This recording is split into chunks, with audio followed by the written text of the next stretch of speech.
U.S. Commission on International Religious Freedom recently released their 15th annual report, which includes countries they feel the U.S. State Department should cite and/or sanction for severe violations of religious freedom.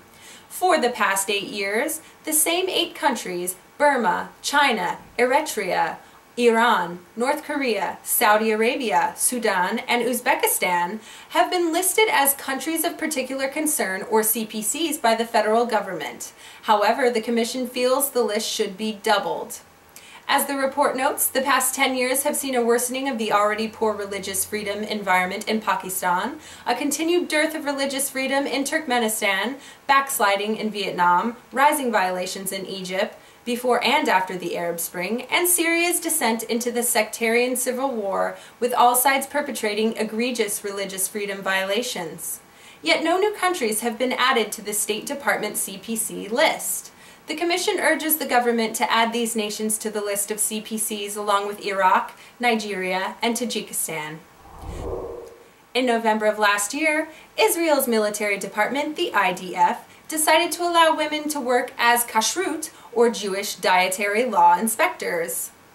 This led several women who had been studying the Torah to press for a similar determination by the nation's chief rabbinate, headed by Rabbi David Lau, and in January of this year, Lau announced that women were not eligible to take the ordination exam to work as kashrut supervisors for the Israel's local rabbinate offices.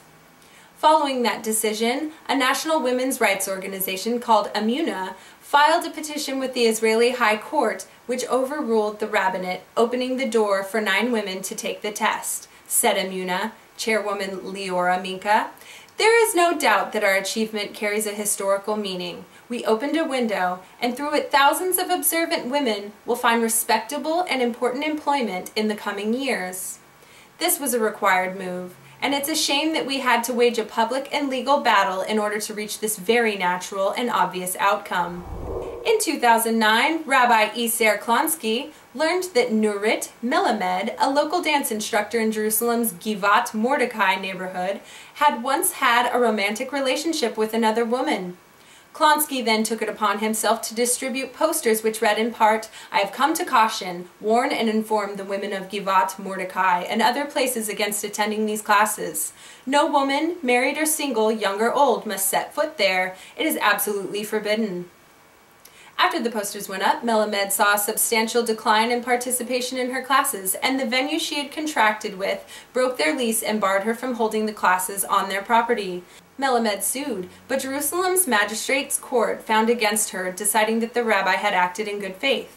She appealed to the Jerusalem District Court, which recently overturned the lower court's ruling, ordering the rabbi to compensate Melamed the equivalent of $17,300, and ordering the rabbi to issue a public apology. Said Melamed, "Religion is the most beautiful thing in my life, along with dancing. It's a shame that one interfered with the other."